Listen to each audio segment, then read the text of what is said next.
pensait que l'amour était une faiblesse, une distraction pour ceux qui n'avaient pas d'ambition.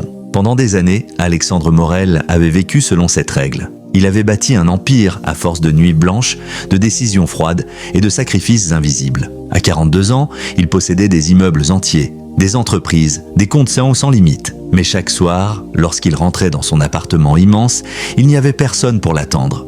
Le silence était son seul compagnon. Il dînait face aux baies vitrées, regardant une ville qui brillait pour lui sans jamais le réchauffer. Les gens le respectaient, parfois le craignaient, mais personne ne l'aimait vraiment. Et au fond de lui, Alexandre le savait. Il avait tout acheté, sauf l'essentiel. Son corps fut le premier à lâcher. Fatigue, insomnie, douleurs inexpliquées. Son médecin lui parla de repos, de calme, d'un endroit loin du bruit et de la pression. Alexandre sourit ironiquement. Il ne connaissait que le bruit. Pourtant, quelques jours plus tard, il se retrouva sur une route étroite, loin des autoroutes, loin des écrans, loin de tout. Le GPS perdit le signal. Et pour la première fois depuis 20 ans, Alexandre fut obligé de s'arrêter. Le village semblait figé dans le temps. Quelques maisons en pierre, un marché modeste, des enfants qui riaient sans téléphone à la main. Il descendit de sa voiture, mal à l'aise, comme un étranger dans un monde qu'il ne comprenait pas. C'est alors qu'il la vit, Claire. Elle portait des vêtements simples, ses mains étaient démarquées par le travail, mais son regard était clair, sincère. Elle riait avec une vieille femme sans calcul, sans arrière-pensée. Ce sourire frappa Alexandre d'une manière étrange. Personne ne lui avait jamais souri comme ça. Lorsqu'elle lui demanda s'il était perdu, il faillit répondre non. Mais la vérité était là, il l'était. Elle lui proposa une chambre chez elle sans poser de questions. Il hésita. Lui, le milliardaire, dormir chez une inconnue, dans une maison modeste. Et pourtant, il accepta. Le dîner fut simple. Du pain, une soupe chaude, des légumes du jardin, rien d'exceptionnel. Et pourtant, Alexandre eut l'impression de mieux manger que dans n'importe quel restaurant de luxe. Claire parlait peu d'elle. Elle parlait du village, des saisons, des gens. Elle écoutait vraiment, et cela troubla Alexandre plus qu'il ne voulait l'admettre. Il ne dit pas qui il était, pas par stratégie, mais par peur. Peur que ce regard change, peur qu'elle voie l'argent avant l'homme. Les jours passèrent, puis les semaines. Alexandre repoussa son retour en ville. Il aidait dans les champs, réparait des clôtures, partageait des repas. Il riait, un rire qu'il ne reconnaissait presque pas. Pour la première fois depuis longtemps, il dormait sans penser à demain. Claire lui parla de sa vie simple, de son choix de rester.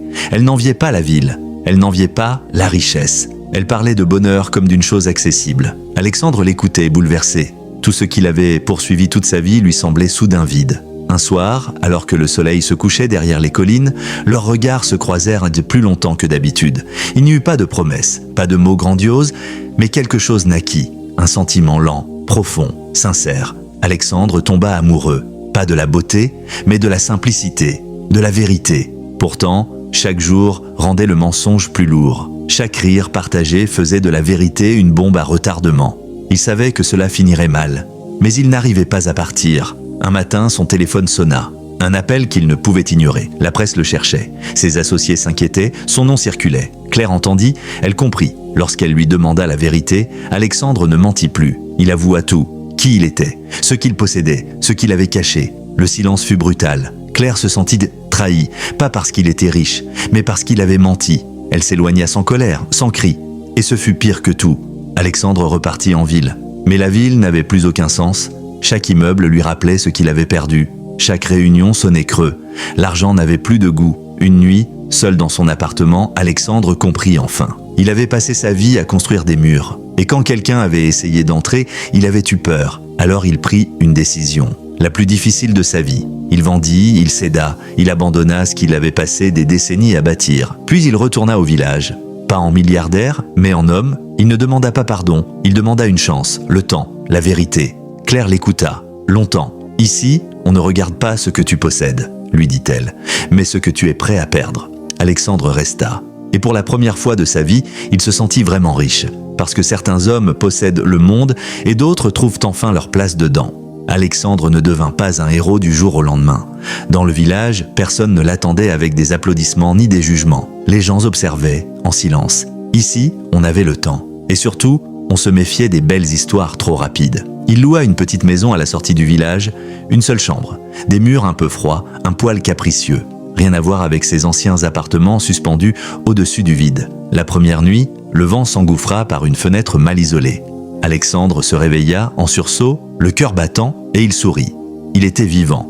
Les premiers jours furent d'or difficile, physiquement, mentalement, Son corps, habitué au stress mais pas à l'effort réel, protestait. Ses mains, autrefois faites pour signer des contrats, se couvrirent d'ampoules. Il apprit à couper du bois, à réparer un toit, à accepter de ne pas savoir. Il ne cherchait pas à impressionner, il se taisait, il aidait, il écoutait. Claire, elle, restait à distance, polie, correcte, mais fermée. Elle ne le rejetait pas, elle ne lui ouvrait simplement plus la porte. Et Alexandre comprit que c'était le prix à payer. Il n'insista pas. Il travailla avec les autres, chez Paul, le menuisier, chez Lucie, qui tenait la petite épicerie, Auchan, quand il manquait des bras. Personne ne lui demanda pourquoi il était là. Et il n'expliqua rien. Les semaines passèrent. Un jour, un orage violent s'abattit sur le village.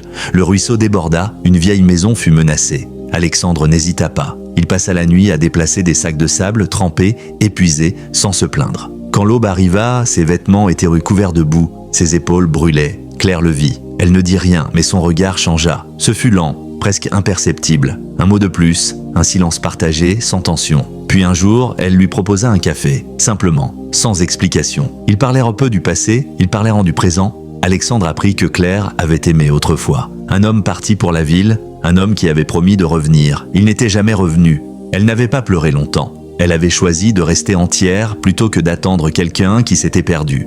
Alexandre comprit que l'amour, ici, n'était pas un refuge. C'était un engagement. Il ne promit rien, il resta. L'hiver arriva, froid, brutal. Le village se replia sur lui-même.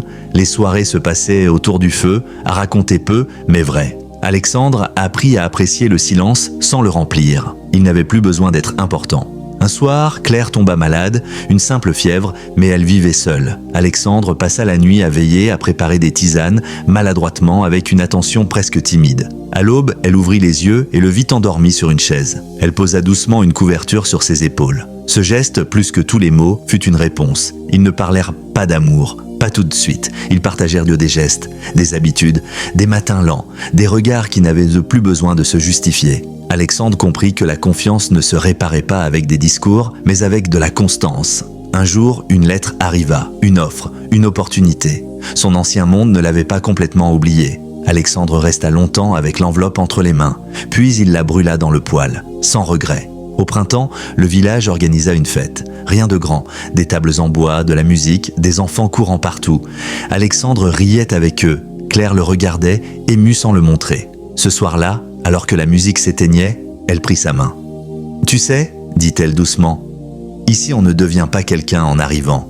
On le devient en restant. » Alexandre serra ses doigts. Il n'avait jamais été aussi sûr de quelque chose. Les années passèrent. Alexandre ouvrit un petit atelier. Il réparait, fabriquait, transmettait. Il n'était plus un homme pressé.